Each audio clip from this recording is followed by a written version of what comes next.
평생을 자식을 위해 살았습니다. 먹고 싶은 것도 참았고 하고 싶은 것도 미뤘습니다. 아이가 아프면 밤새 곁을 지켰고 학교에 들어가면 학원비를 걱정했고 결혼할 때가 되면 가진 것까지 내어주었습니다.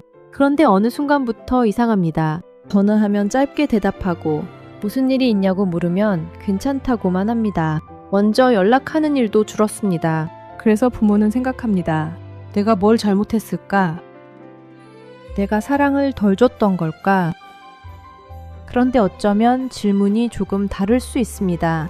자녀가 부모에게서 평생 기억하는 것은 부모가 얼마나 많이 희생했느냐가 아니라 그 사랑을 받으면서 자신이 어떤 사람으로 느껴졌는가일 수도 있습니다.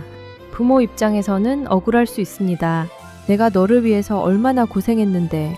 이 말에는 사실 틀린 것이 없습니다. 정말 고생했을 겁니다. 새벽부터 일해서 돈을 벌었고 자녀에게 좋은 것을 하나라도 더 해주려고 했을 겁니다. 그런데 여기서 한 가지 생각해 볼 필요가 있습니다. 부모에게 사랑은 내가 해준 것으로 기억됩니다. 하지만 자녀에게 사랑은 내가 그때 어떻게 느꼈는가로 기억되는 경우가 많습니다. 물론 모든 자녀가 똑같이 경험하는 것은 아닙니다. 하지만 부모와 자녀 관계를 다룬 연구들을 보면 자녀의 자율성을 지나치게 제한하거나 죄책감과 불안 등을 이용해 행동을 통제하는 심리적 통제는 자녀의 심리적 안녕이나 대인관계와 관련이 있는 것으로 나타났습니다. 그러니까 오늘 이야기의 핵심은 부모가 사랑을 덜 줬다가 아닙니다. 오히려 반대입니다. 사랑은 충분했는데 그 사랑이 자녀에게 어떻게 전달되었는지를 보자는 이야기입니다. 한번 이런 장면을 떠올려 보겠습니다. 어린 아들이 시험을 망쳤습니다. 아이가 집에 돌아오자 엄마가 말합니다. 괜찮아.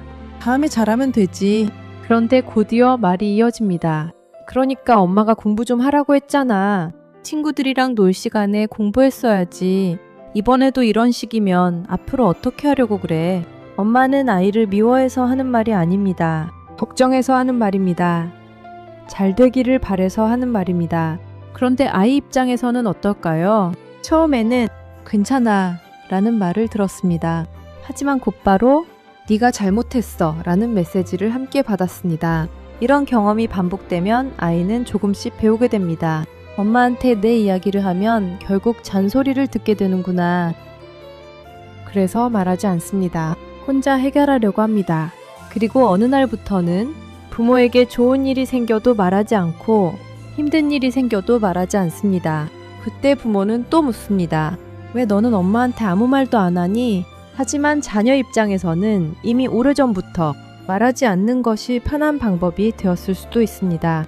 여기서 아주 중요한 차이가 하나 있습니다. 사랑과 통제는 겉으로 보면 비슷할 때가 있습니다. 밥은 먹었니? 이 말은 사랑일 수 있습니다. 하지만 밥 먹었어? 뭘 먹었어? 누구랑 먹었어? 왜 그렇게 먹었어? 가 반복되면 자녀는 감시받는 느낌을 받을 수도 있습니다. 요즘 힘들지?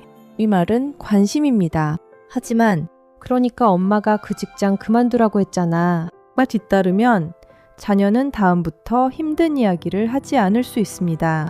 왜냐하면 자신의 감정을 이야기하는 순간 해결책과 평가가 함께 따라온다고 느끼기 때문입니다.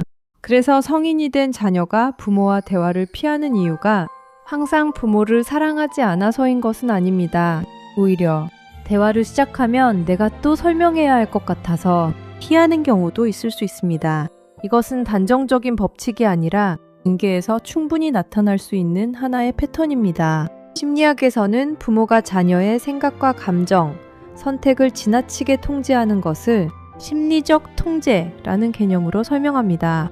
국내 연구에서도 성인 초기 자녀가 부모의 심리적 통제를 높게 지각할수록 심리적 안정감이 낮아지는 관계가 보고됐습니다.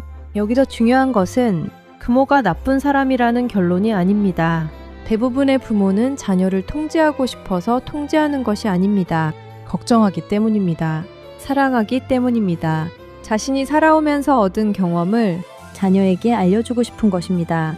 문제는 바로 여기에서 시작될 수 있습니다. 부모가 경험을 전달하는 것과 자녀의 삶을 대신 결정하는 것은 다른 일이기 때문입니다.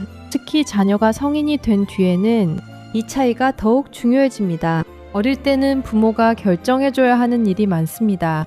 하지만 성인이 된 자녀에게는 자기 인생을 직접 선택하고 책임질 시간이 찾아옵니다. 직장을 고르는 것, 결혼을 결정하는 것, 돈을 쓰는 방법, 아이를 키우는 방법, 사는 곳을 정하는 것, 이 모든 것이 부모의 마음에는 걱정거리일 수 있습니다. 그래서 이렇게 말합니다. 엄마가 살아보니까 그건 아니야. 아빠가 너보다 세상을 더 잘 알아. 다 너 잘 되라고 하는 말이야. 맞는 말일 수도 있습니다. 그런데 자녀에게는 이렇게 들릴 수도 있습니다. 내 생각은 틀렸구나. 내 선택은 믿을 수 없는 건가? 나는 아직도 부모가 결정해줘야 하는 사람인가? 바로 여기서 사랑과 존중의 균형이 필요합니다. 자녀가 부모에게서 오래 기억하는 것이 정말 사랑이 아니라는 말은 정확하지 않습니다. 사랑은 분명 중요합니다. 다만 사랑만으로 모든 관계가 유지되는 것도 아닙니다. 관계에는 또 하나가 필요합니다. 정서적으로 안전하다는 느낌입니다.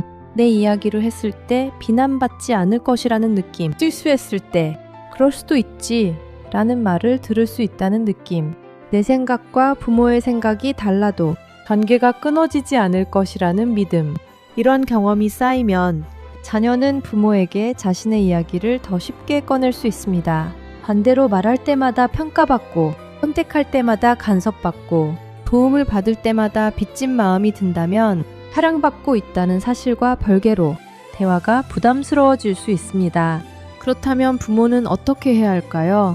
사랑을 줄여야 할까요? 아닙니다. 간섭을 줄이고 존중을 늘리는 것입니다. 예를 들어 자녀가 직장에서 힘들다고 말했습니다. 예전에는 이렇게 말했을 수 있습니다. 그 회사 당장 그만둬. 그러니까 엄마가 처음부터 가지 말랬잖아. 다른 직장 알아봐. 이번에는 조금 다르게 말해보는 겁니다. 많이 힘들었겠다. 네가 생각하는 방법은 뭐야? 엄마가 들어주기만 할까? 아니면 같이 생각해볼까?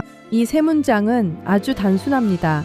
하지만 관계에서는 큰 차이를 만들 수 있습니다. 첫 번째 문장은 감정을 인정합니다. 두 번째 문장은 선택권을 돌려줍니다. 세 번째 문장은 도움을 주되 결정권은 자녀에게 남겨둡니다. 이것이 바로 사랑하면서도 한 사람의 삶을 존중하는 방법입니다. 이미 자녀와 사이가 멀어졌다면 어떻게 해야 할까요? 여기서 많은 부모가 서두릅니다. 엄마가 뭘 잘못했는지 말해봐. 왜 연락을 안 하는 거야? 엄마가 너한테 그렇게 잘못했니? 하지만 관계가 멀어진 상태에서는 이런 질문조차 자녀에게 부담이 될 수 있습니다. 오히려 짧게 말하는 편이 좋을 때가 있습니다. 요즘 네가 연락하기 부담스러웠다면 미안해. 엄마가 걱정한다는 이유로 네 선택에 너무 많이 간섭했던 것 같아. 당장 답하지 않아도 괜찮아. 이 말에는 중요한 것이 하나 들어있습니다. 답을 요구하지 않는 것, 관계를 회복하겠다는 마음은 때로 상대에게 시간을 주는 것에서 시작됩니다. 부모가 먼저 변했다고 말하는 것보다 자녀가 실제로 예전과 조금 달라졌네 라고 느끼게 만드는 것이 더 중요합니다. 그리고 부모에게 꼭 말씀드리고 싶은 것이 있습니다. 지금까지의 모든 행동을 잘못이었다고 생각하지 않았으면 좋겠습니다. 그때는 그것이 최선이었을 겁니다. 먹고 살기 바쁜 시대에 자녀를 키우느라 자신의 인생을 미뤄야 했던 부모도 많았습니다. 사랑을 표현하는 방법을 배울 기회도 부족했습니다.